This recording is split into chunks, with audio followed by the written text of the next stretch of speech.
Hello, and welcome to another episode of Teaching with Inquiry Live. Thank you very much for joining me. This is my third episode in April, and all in the month of April, I really wanted to dig deeper into looking at equity issues and how that impacts us in the classroom. Tonight, I kind of want to get a little bit uncomfortable. And I'm going to tell you right off the bat that I'm going to probably make you a little bit uncomfortable. I'm also going to tell you that I might get something wrong, and I might say something that is wrong. And I'm recognizing that that might be a potential. Tonight, I want to talk about privilege. And specifically, I want to talk about how privilege impacts us and our students in the classroom in education.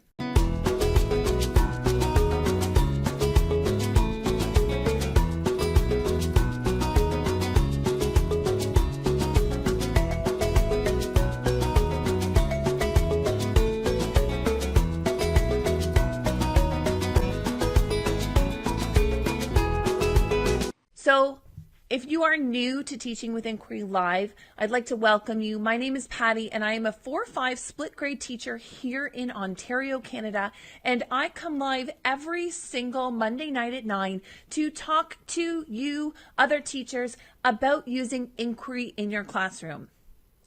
The month of April, I decided I wanted to talk about equity, specifically because I know in my classroom we are talking a lot about history and equality in language, and really kind of digging in deeper to looking at history from a variety of perspectives, especially when we're looking at issues of racism and classism, sexism, and even looking at truth and reconciliation and how that's impacting some of the changes that have happened in the curriculum in Ontario in social studies. So because we're using inquiry in our classrooms, being able to have difficult conversations with our students as they come up, I think is really important. And it's definitely something that I wanted to give a voice to, because I think it is imperative in our classrooms that we not avoid having some of these difficult conversations. So I am going to put myself in what might feel like an uncomfortable position for me, talking about privilege. Now, I will simply for you start by telling you a story. Before I became a teacher, I worked with children in other capacities. And it was through my work with children within these different capacities, and I'm being very vague about that on purpose. But in my capacity, I was given some training. And this was probably about 12, maybe 14 years ago. And I was pretty young, but I was given some training on privilege. And we were presented with a flower. And in that flower, we were asked, there was different headings, and it was questions about gender and our sexual orientation. And we were asked to color in the flower petals that fit our identity. And as a group, we proceeded to color in these flower petals. And then we talked about privilege. And I'll be completely honest, my back was up and I was uncomfortable. And I was in denial that because I had some privileges in some areas and not privileges in other areas, that I wasn't privileged. Well, I've learned a lot in the last 14 years. And I definitely have come to understand what privilege is in a better way. I definitely have privileges. I am a white, middle-class teacher, and that gives me privilege.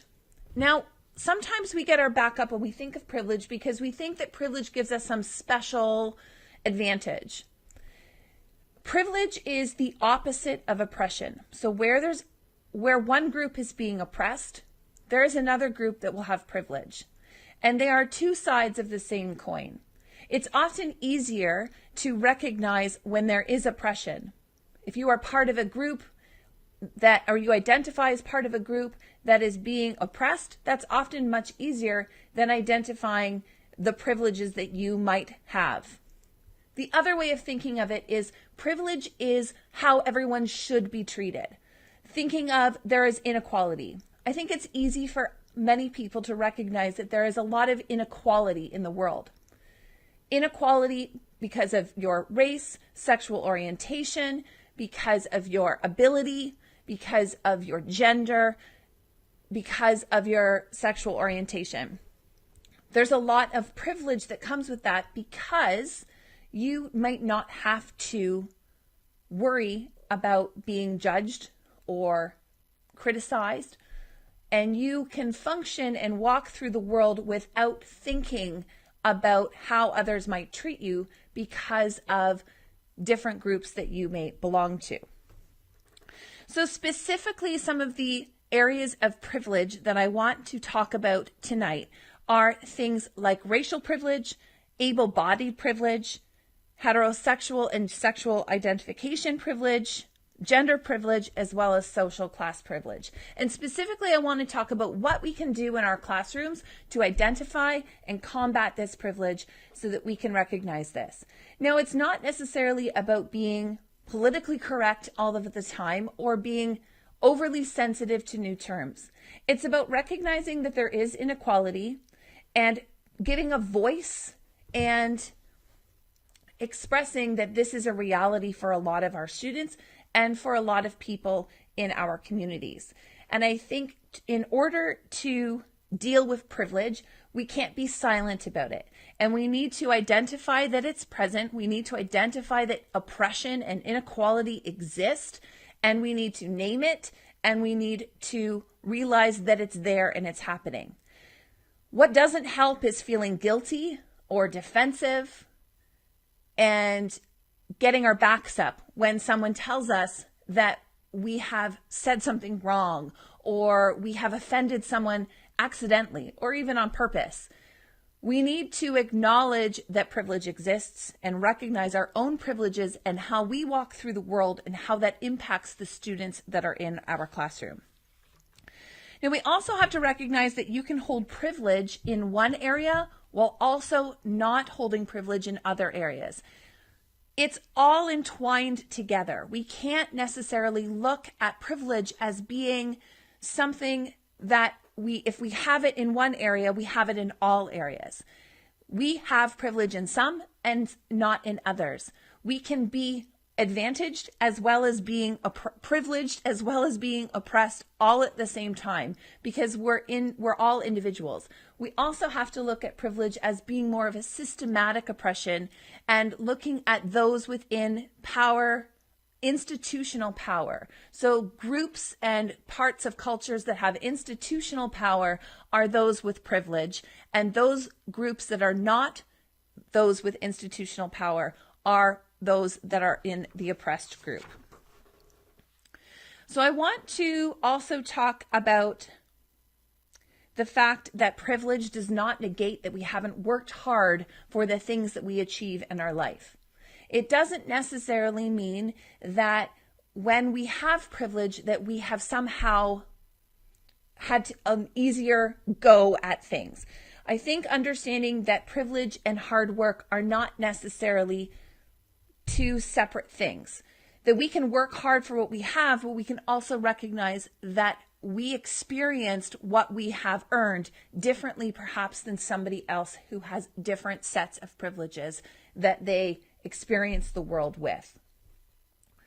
We have to recognize that not everybody approaches the same thing the same way. So that's kind of my introduction with privilege and kind of getting us all on the same page about what I mean when I'm talking about some of those privileges. Specifically in our classrooms, I think we have to look at ways that we can combat and address privilege and look at building more equality in our classrooms between our students and ourselves and different communities within our school system. So the first one I want to talk about specifically is gender privilege. Some of the things that traditionally we do in our school is do things based on boys and girls. Now, I think that is something that we should probably start beginning to move away from. That we don't necessarily have to line our students up by saying, okay, boys go first and then the girls go. Or if you're a boy, go line up at the door. If you're a girl, go line up at the door.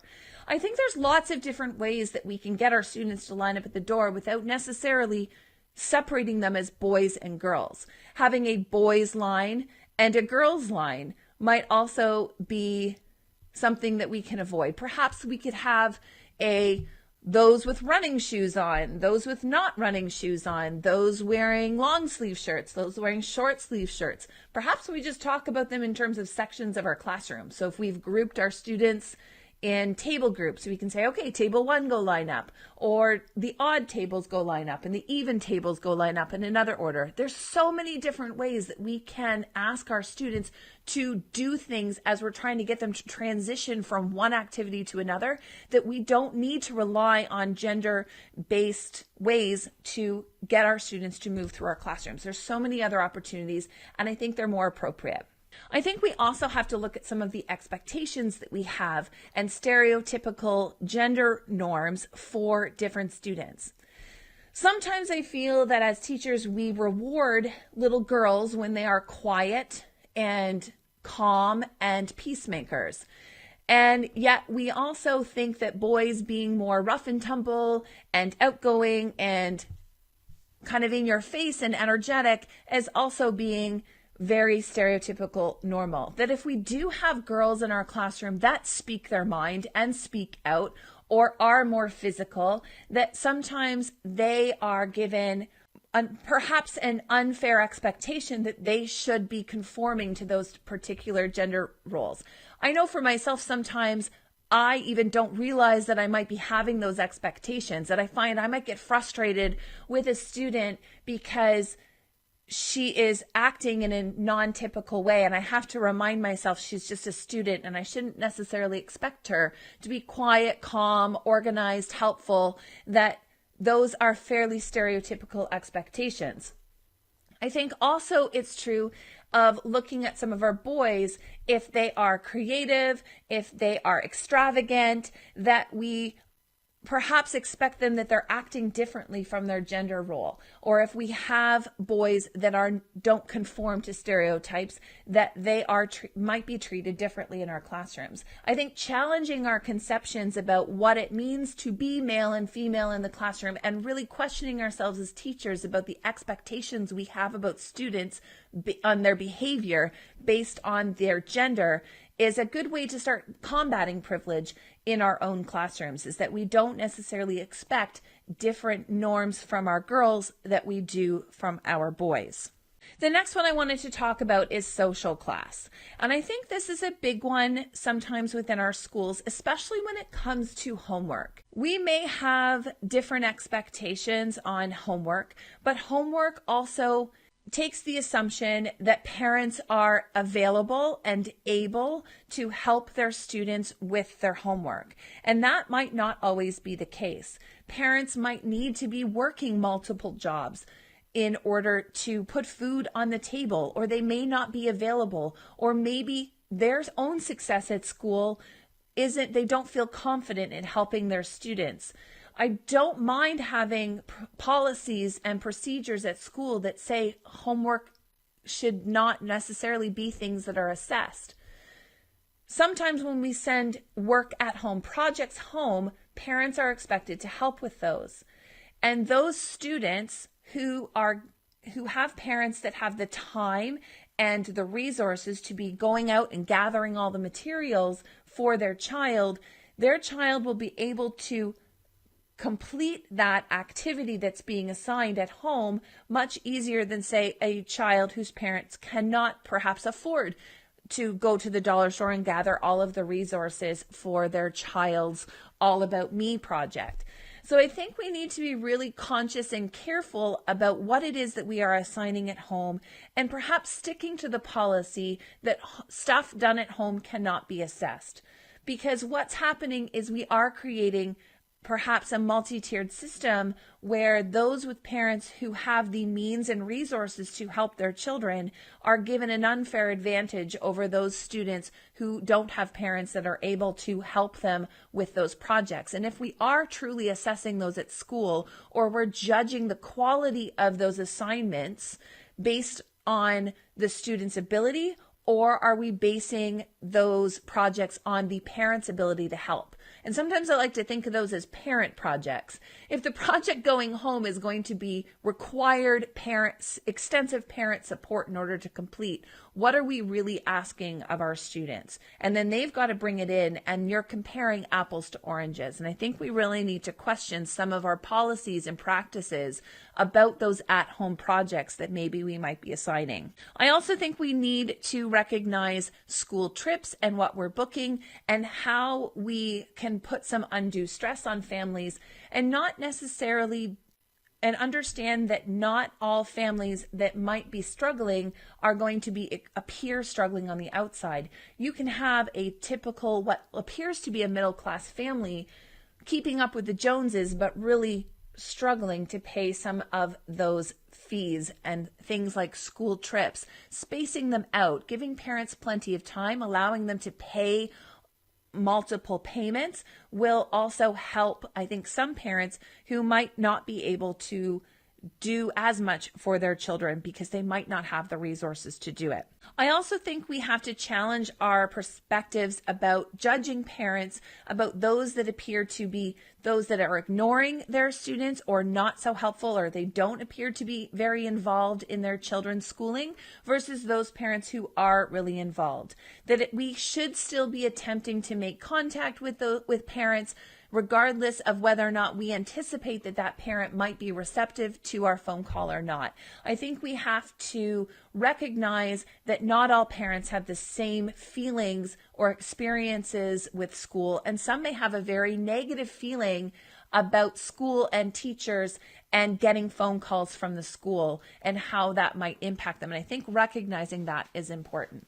I also think we need to look at the concept of code switching and understanding that some students come to school and have to learn a completely different set of cultural norms and expectations at school. Even so, they might even have to learn an entirely new type of language structure. We may discourage them from using some slang, and I'm not saying like rude, bad words, but we might discourage students from using slang or talking in a way that they would typically talk at home with their family members and friends, and instead at school they have to talk in a much different way. And I think recognizing that some of that is about social class and privilege is important to acknowledge. The third type of privilege I want to talk about is heterosexual privilege, and looking at the family and what a family means and looks like, and identifying that often when we are speaking to our students, we may be talking to them about parents. Can you get your parents to sign your agenda? Can you get your mom to bring in a snack for our class party?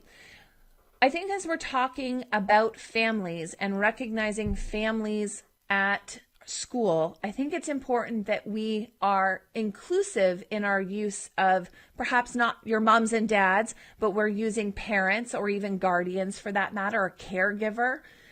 We have to be careful because we need to recognize that not all students come from a nuclear family, and that families come in all different shapes and sizes and sorts. And I think we need to remember that our students, if they're not coming from a nuclear family, need to recognize that it's a privilege.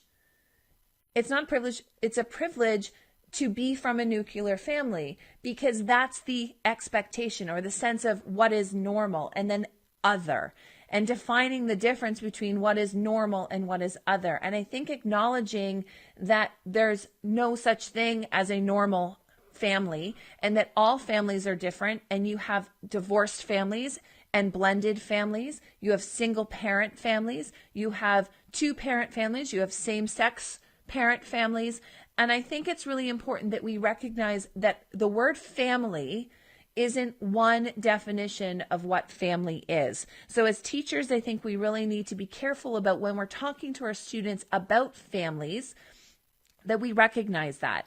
If we are coming up with an all about me type project or a history project looking at the past, we need to recognize that not all of our families will know their history, and that not all of our students have a nuclear family story that they can share about, that there are differences, and that might make some of our students uncomfortable because they may sense themselves as not fitting that normal expectation.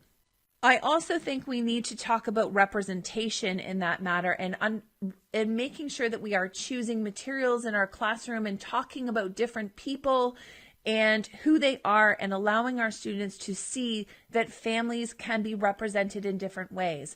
So if you're using pictures, or perhaps you've used clip art about families and you're using different materials, that we make sure that different families are represented, that you try to pick maybe picture books where you might have a different or a multitude of different families represented in different ways. I also think some things about heterosexual privileges, especially if you're teaching junior grades, is talking about, well, what I like to call spring awakening. I find every spring after March break, students begin to recognize they have feelings for perhaps their classmates, and that maybe some of their feelings might indicate that they want to have a special relationship with this other person. We need to normalize that some students may have feelings for those of their same gender, that some students may have feelings for students of the opposite gender, and some students may not have feelings at all. Overemphasizing for students about the boyfriend, girlfriend, or dating, and recognizing that some students who may feel that they have, say, feelings towards somebody of the same gender, that they need to hide that feeling, or it's not acceptable. That's privilege. The privilege of not having to hide when you've got a crush on somebody else, or you've got a crush on your classmate, that's privilege.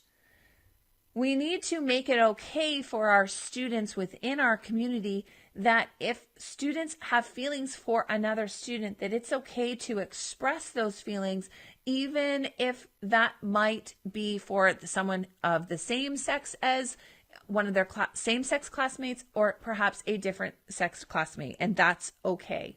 And normalizing that we have families and couples, and that love is love is love is love. The fourth type of privilege I wanted to address was able-bodied privilege, and looking at disabilities and abilities, expecting everyone to do the same in our classroom, ignoring the fact that we have different types of learners in our classroom, making learning accessible to all through differentiation, identifying that there might need to be different preferential seating for some students, there might need to be some different learning expectations or different accommodations for some students because that's what they require. And making sure that we are not, if we do have students that have physical disabilities, that we're not also associating there being mental deficits as well, or cognitive deficits as well. Looking at students that have learning disabilities and really truly understanding their cognitive profile of what is high and what is low. That students with learning disabilities often have a disparity between their cognitive ability and what is happening in the classroom.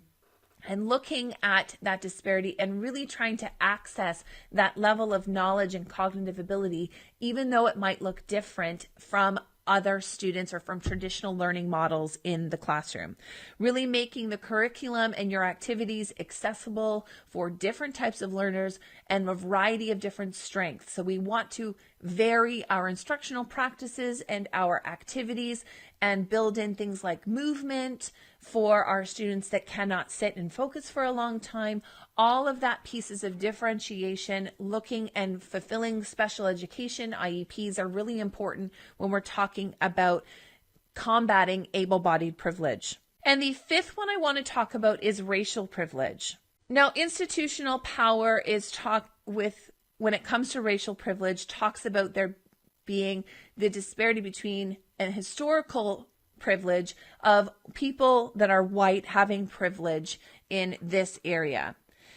I think when we're dealing with white privilege, we need to acknowledge that those with white privilege have the ability to walk through society without needing to think about how others necessarily are going to see them. They don't have to worry about certain things, and it's the way everyone should be treated. So we have to understand that there is racial oppression, there is racism, there is the idea that it's okay to be different. But by saying it's okay to be different, you're normalizing what might be considered traditionally normal, and then you're othering other people. So I think it's important when we are teaching history specifically to look at history which has traditionally been told from white upper class European historical perspectives, and really challenging that history and making sure that we are trying to teach history in our classroom from a variety of perspectives from people that were involved. So if you're talking about settlement, that you're talking about European settlement in North America from not only the perspective of the Europeans that came over and how they settled, but you're also talking about that settlement and how it impacted Indigenous communities that were here already.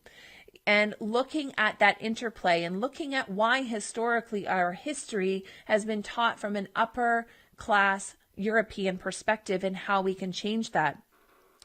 Even looking at things like early societies when teaching about Rome and Egypt and Greece, that we have to understand that a lot of, if we're talking about daily life of Rome or Egypt or Greece, that a lot of the information that we have about ancient Rome and ancient Greece is told from the perspective of the citizens or the upper middle class, upper class people, and that is often what we explore. But we also have to recognize that there was an enormous group of people that were within those early societies that were not upper class and did not experience the same types of daily lives. They had slaves, and they had people that were not considered citizens and did not have the same rights or experiences in that early society. Making sure that we're challenging that traditional narrative and making sure that we're looking at teaching history from different perspectives. Also, when dealing with racial privilege in our classroom, we need to also very clearly look at representation and make sure that the stories we're using, the materials we're using, are representative of the students that are in our class or within our communities. We need to challenge, if we teach in a homogeneous class, we still need to make sure that we are bringing issues of equity, inclusiveness, and diversity into that classroom, even though that might not be representative of the makeup of our students, that we need to be bringing in those issues. We need to be bringing in stories from around the world about different children's experience and really be a little bit disruptive to maybe that bubble that some of them might be living in. It's also really important in art when looking at skin color and making sure that we have a variety of colors that allows students to equitably represent themselves in their coloring. So we need to use the multicultural crayon and marker sets that allow students to accurately represent their own identity, that it's not simply restricted to peach, yellow, and brown, which is not at all representative of the variety of skin colors that our students are coming from. So we need to make sure that our schools are investing in those multicultural crayon and marker sets, especially when we're looking at doing self-portraits, or if you've got students that are coloring their pictures after their stories, that we understand that not all characters need to be white or have peach skin, and that we are showing that the characters that we are choosing, even in the stories that we are modeling And if we are drawing pictures, that we can use the different colored skin color crayons if we are modeling drawing different people, that's really important. We also need to recognize the privilege of things like food in lunch and understanding that not every student needs to be coming to school in a ham sandwich, and the idea that sometimes kids, when they see things that don't look like what they eat at home, might point and say, ew, and really educating students on being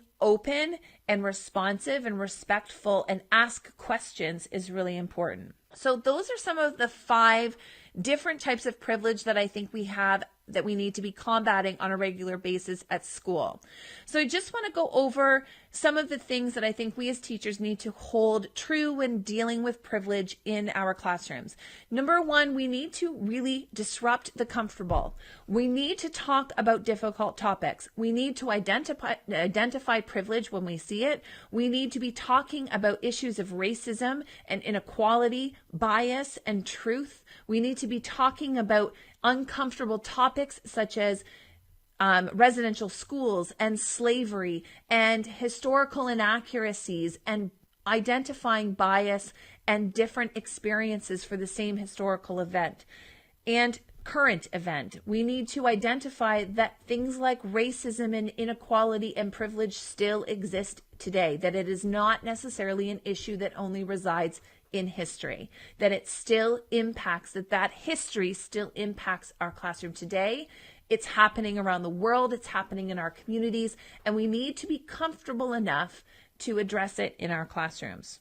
I think it's important also that we teach history critically, that we explore events from multiple perspectives, that we attack bias and we teach about it, that we identify that the same event can be experienced in multiple different ways, and that we try to acknowledge that bias with our students so that they can look at an event from different perspectives. I think we need to really push representation, especially when we're looking at making sure that the materials that we are choosing are reflecting diversity and equality in our classrooms. We need to make sure that a variety of cultures and stories and historical stories are represented. We need to celebrate the accomplishments of minorities, and we also need to amplify the voices of marginalized people. As a white middle-class teacher, it is my job to be an ally, not the hero. I need to amplify the voices of those members of other communities that might be marginalized, choosing authors that might be indigenous as stories as I'm picking a story. So not choosing perhaps a story written by somebody not within that culture, but amplifying the voices of minorities in our materials that we are choosing. We also need to use the resources within our community and invite in cultural leaders into our classroom, inviting in parents to share about significant celebrations and events that are happening with the families in our school. We need to richly acknowledge these events in our classrooms and these celebrations, not just simply a note bypass in the announcements, but we need to give our students the opportunities to learn more and ask questions about these events. We also need to hold people accountable, hold our students accountable. We need to challenge when we see bias and privilege happening. We need to check the words that our students are using and model appropriate language. We need to use our voice as people in power within our classrooms to model unbiased language. And again, we should not be the hero in this story of equity, but try to be an ally. What we also need to remember is we are not going to be perfect. We are going to make mistakes. We are going to say the wrong thing, and we are going to walk through the world with our privileges intact. And we don't need to feel guilty or ashamed about that. We need to acknowledge that it might happen, and we need to deal with it. We need to understand that we will make mistakes. We need to acknowledge that words and terms change and that we can adapt and change with them. We need to use the words of their community. So if there is a word or term that the community in which we're speaking of uses, that's the word and term that we should use, especially if we are not from that community ourselves. We need to listen. Listen, listen, listen. When we are told that we have made a misstep or made a mistake, we need to listen with open ears and open hearts and acknowledge that we made a mistake and apologize for it.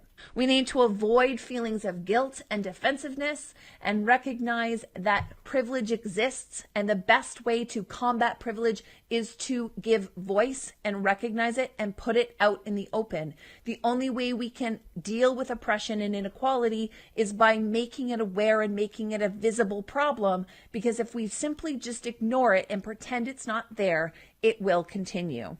We also need to be open to change and not silent, and remember that we cannot speak for others, but we can help to amplify their voices and make environments within our own classroom that promote equality and fairness within our rooms, that we are setting the tone in our classrooms. And although we may make mistakes and we may not always get it right, that we are setting a culture in our room of equality and openness and fairness.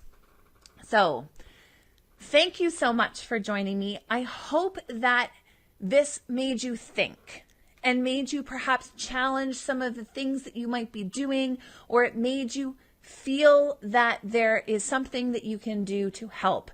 Even small changes are the right steps in the right direction. So thank you again so much for watching and listening.